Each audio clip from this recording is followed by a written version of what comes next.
We start with a big congratulations to Devonta Smith winning the Heisman Trophy. You got to look and say the most unlikely winner in one of the more unusual college football seasons we've ever had, the most unusual college football season. And I always love to go back to the preseason Heisman picks because normally either Paulie or McLevin will go, hey, you can have the top two Heisman picks as far as what Vegas thinks or everybody else. And I go, I'll take everybody else. Sam Darnold, you can have Sam Darnold or everybody else. You can have Deshaun Watson or everybody else. You can have Andrew Luck or everybody else. Everybody else always wins. Devonta Smith's name was nowhere to be found on the preseason Heisman list. He wasn't even considered the best wide receiver on his own team. That's Jalen Waddle has the broken ankle, and now we're finding out he's been cleared to practice. He may play in the national title game. He had 3 touchdowns in the national semifinal game, but that doesn't factor in because of the voting deadline. But, you know, the win is unusual because of the position. He's the first wide receiver to win the award since Desmond did it in 1991. And the award has basically been given to quarterbacks. Only 3 non-quarterbacks have won it since 2000, but he's a worthy exception. And I don't know when it was, but I came in on a Monday and I said, he's the best player. He's the best player on the field in every game that he plays. I don't know how this translates into success. We love to look at Heisman winners and say, yeah, but he wasn't a good pro. Yeah, you're right. I mean, Gino Toretta was not a good pro. I mean, we've had quarterbacks down through the years. Eric Crouch was not. Jason White was not. Danny Warfel was not. I understand that.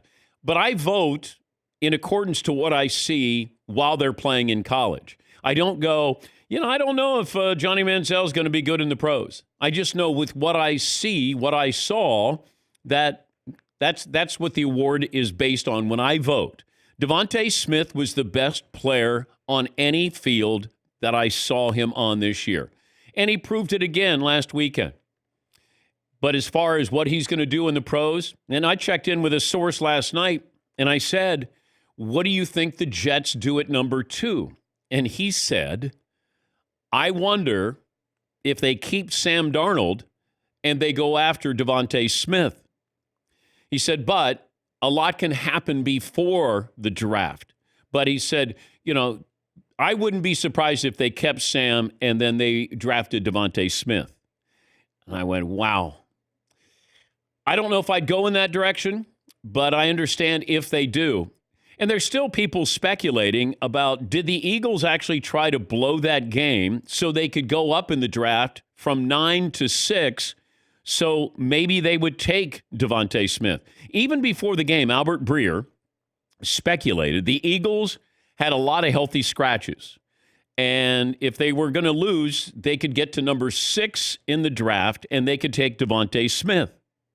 Now, there's other wide receivers. Kyle Pitts at Florida, tight end. Jamar Chase, who didn't play, he opted out. We're going to talk to Albert Breer in about 15 minutes from now because I really found that tweet to be very, very interesting. Howie Roseman is the GM, and he's been under a lot of heat because he's missed on receivers here. But is this one of those situations where he calls down from the press box and says to Doug Peterson, Doug, put in Sudfeld? Or do you have a conversation earlier in the week? Like, when does that happen? Like this is a story that has legs. I think Doug Peterson risked losing the locker room with this. And you're already running that risk with whatever happens with Carson Wentz. If you decide to stay with Carson Wentz, and now Jalen Hurts is on the bench, and I wonder, because he gave you a spark, I think this is a really, really delicate, fragile time for the Eagles going into the draft and what they're going to do.